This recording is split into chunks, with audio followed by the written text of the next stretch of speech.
All right, let's dive deep into the liverbird, this iconic symbol of Liverpool. Oh, Everyone wants to know more about its history, the myths, what it means to people there. right. And we've got a ton of material to really dig into. Articles about Liverpool's history landmarks, even a look at how the liverbird shows up in pop culture. Yeah, and we'll be pulling in some insights from pieces about what the liverbird represents to the city itself. So to get started, let's go back to the very beginning. We're talking the 13th century, 1207 to be exact. King John's granting Liverpool its royal charter needs a seal for official documents. And what does he choose? A bird. Now, this bird wasn't necessarily the liverbird as we know it today, most likely an eagle, Right. representing John the Evangelist, who was King John's patron saint, basically a figure of special significance to him. The seal also includes a sprig of broom, a symbol of the Plantagenet dynasty, the royal family John belonged to, and even a star and crescent moon, one of his personal badges. So right from the start, this bird is linked to royalty and authority. But as we move forward in time, that eagle starts changing. It morphs into something called a lever or a cormorant, which is more like what we think of as the liver bird. How did that happen? Well, language is constantly changing. Words shift their meanings and interpretations evolve. In this case, the term lever was likely a medieval term for a type of water bird, which over time became associated with the specific image on the seal. It makes you wonder if people back then started to see the eagle on the seal more as this lever bird because the way language was changing. It's possible, yeah. And there's another fascinating twist. Remember that sprig of broom on the original seal? Well, that transformed into laver seaweed. Now, laver is a type of edible seaweed found locally. Okay, I see where this is going. A visual pun on Liverpool. That's pretty clever. It is, and it suggests a deliberate effort to connect the bird more directly to the city. Instead of just being a symbol of royal authority, it's becoming something unique to Liverpool. And it's not just the image that's changing. The stories about the liverbird are evolving too. Speaking of stories, we can't talk about the liverbird without mentioning those iconic statues on top of the Royal Liver Building. Bella and Birdie, right? Yes, the Royal Liver Building was completed in 1911, and those statues perched high above the city really solidified the liverbird's place in people's minds. They weren't just looking at an old seal anymore. They had these imposing figures watching over them. They are pretty impressive, 18 feet tall with a 24-foot wingspan. Seeing them for the first time back then must have been quite something. Did people start to think of them as protectors of the city? It's certainly possible. Think about it. Liverpool was a bustling port city at the time, a gateway to the world, but also a place of danger and uncertainty, especially for those who made their living at sea. Having these mythical creatures looking out over the city could have been a source of comfort and reassurance. That makes a lot of sense. And those legends about Bella and Birdie really play into that idea of protection, don't they? Bella gazing out to sea, watching over sailors while Birdie keeps an eye on things back home. And of course, there's always that touch of Liverpudlian humor in those legends. Right, like Birdie making sure everyone's behaving themselves at the pubs. Exactly. It adds a lighthearted element to the myths, reminding us that even these mythical creatures are connected to the everyday lives of the people. But the legends have a darker side too. One myth suggests that if the birds ever mate and fly away, Liverpool will cease to exist. That's a pretty high-stakes myth. It is, and then there's the one about them being chained down because if they escape, the Mersey will flood. It seems like there's a real mix of hope and fear tied up in these stories. Hope that the birds will protect the city, but fear of what might happen if they leave or lose control. That tension is definitely there. And it reflects a deeper connection between the people of Liverpool and the River Mersey, this powerful force that has shaped so much of their history and identity. It's incredible how those statues on the Royal Liver Building have become almost like the definitive image of the liverbird. But they're not alone, are they? There are liverbirds all over Liverpool. Oh, absolutely. And they're not all grand and imposing like Bella and Birdie. They come in all shapes and sizes and are tucked away in all sorts of places. It makes you wonder if those statues on the Royal Liver Building inspired people to incorporate the liverbird into different parts of the city. Almost like they were saying, we want our own piece of this symbol, this protector. That's a fascinating thought, and it really speaks to how deeply ingrained the liverbird is in the fabric of the city. For example, there's a stone liverbird at the Museum of Liverpool that was originally from the old St. John's Market. Yeah. And then there's that really cool 3D sculpture on Water Street. And let's not forget the one at the entrance to the Queensway Tunnel. Almost looks like it's waving goodbye. It's like a treasure hunt for anyone visiting the city, trying to spot all the different liverbirds. It is, and each one has its own story to tell its own connection to the people and places of Liverpool. Speaking of stories, did you know there was even a British sitcom called The Liverbirds? It aired in the 70s and had a revival in the 90s. Yes, it was about two young women sharing a flat in Liverpool. The title itself is a nod to the Liverbird statues, Bella and Birdie, and their contrasting personalities. It seems like the liverbird has really permeated popular culture. And it's not always without controversy, is it? Think about that time Liverpool FC tried to trademark the liverbird. That sparked quite a debate. It did. The city council pushed back pretty hard, arguing that the liverbird belongs to everyone in Liverpool, not just one organization. That really highlights how important the Liverbird is to the entire city. It's a symbol of shared heritage, a source of civic pride, and something that goes beyond any one group or entity. It's amazing how something that started as a simple mark on a seal has evolved into such a powerful symbol. From royal connections to local legends to pop culture references and even trademark disputes, the liverbird has really taken flight. It has, and that journey tells us a lot about how symbols can change and adapt, taking on new meanings and becoming intertwined with the lives of the people who embrace them. But we've only just scratched the surface. There's so much more to discover about the liverbird and its impact on the city of Liverpool. We'll be back after a short break to delve deeper into the world of the liverbird.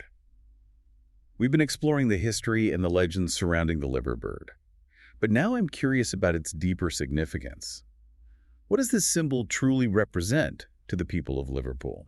That's a great question. It's like asking what any powerful symbol means.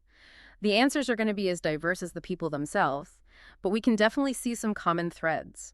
For many Liverpudlians, the liverbird embodies a sense of protection. Almost like a guardian angel watching over the city. Precisely. Think about those legends we discussed. Bella looking out for the sailors while Birdie safeguards those on land.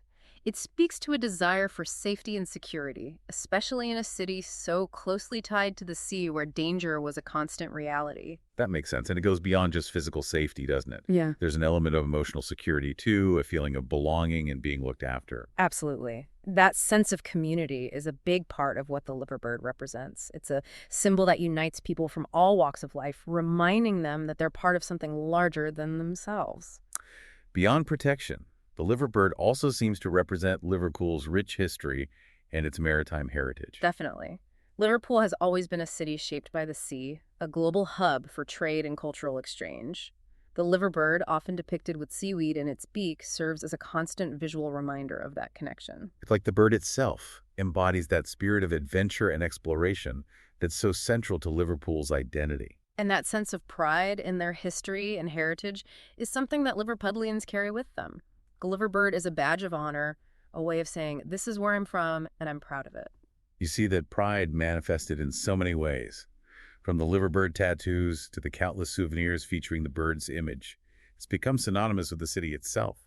And that strong association has real-world implications, particularly when it comes to the city's economy and tourism. It's interesting to think about the liverbird as a brand almost. People come from all over the world to see those statues, buy those souvenirs, and experience the city that the liverbird represents. You're right, that kind of cultural capital is invaluable. It draws people in and boosts the local economy. But the liverbird's influence extends beyond just Liverpool. It's become internationally recognized as a symbol of the city putting Liverpool on the map and contributing to its global image. It's fascinating how this mythical creature has had such a tangible impact on the real world. This bird is more than just a pretty face. It's a force to be reckoned with. It shapes the city's identity, its economy, even its reputation on the world stage. And that speaks to the enduring power of symbols. They have the ability to transcend time and space, to connect us to something larger than ourselves, and to influence the way we see the world. It makes you wonder what the future holds for the liverbird. Will its meaning continue to evolve? Will new legends emerge? Those are fantastic questions. It's impossible to predict with certainty, but one thing's for sure, the liverbird is deeply intertwined with the soul of Liverpool. It's a symbol that has weathered many storms, both literally and figuratively. Exactly. And just like the city itself, it has demonstrated remarkable resilience and adaptability. I have a feeling it'll continue to soar for generations to come. I agree.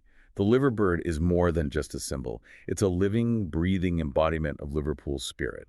And that spirit is something you have to experience firsthand to truly understand. I couldn't agree more. To our listener, if you ever have the opportunity, visit Liverpool. Immerse yourself in its vibrant culture, its rich history, and see the liverbird in all its glory. You might just find yourself falling under its spell. So we've covered a lot of ground in our deep dive into the liverbird, Hmm. from its origins on a medieval seal to its modern-day presence as a cultural icon Mm-hmm. and an economic driver even. It's been quite a journey. It really has. And it highlights something so fascinating about symbols, their capacity to hold different meanings for different people across time. We started with that image on the seal, likely meant to be an eagle, a symbol of King John and his authority.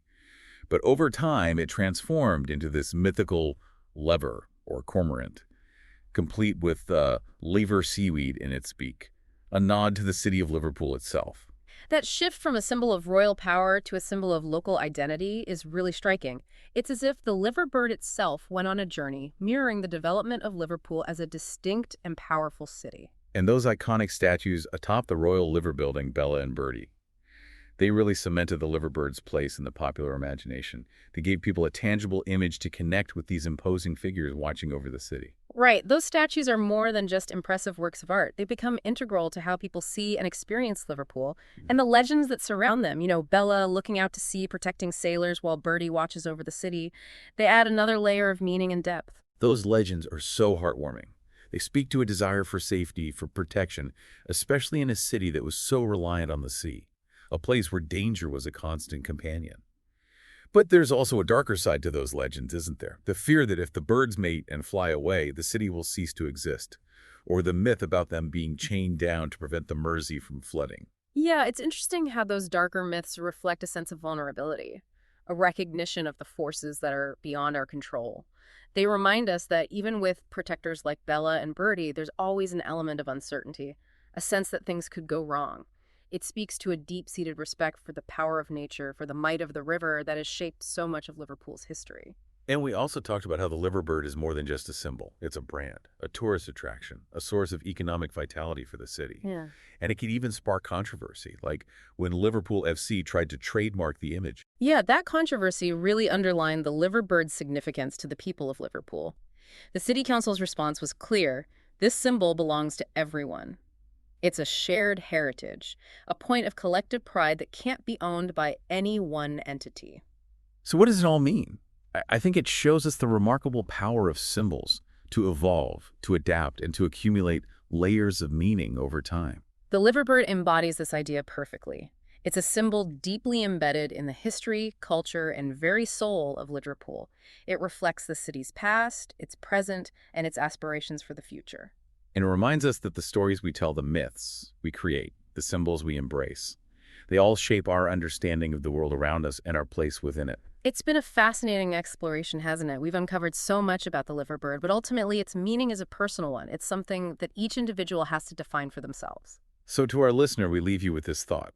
What does the liverbird represent to you? What stories do you associate with it? What emotions does it evoke? Take some time to ponder those questions. And if you ever have the chance to visit Liverpool, be sure to look up, spot those majestic liverbirds, and let their legend take flight in your own imagination.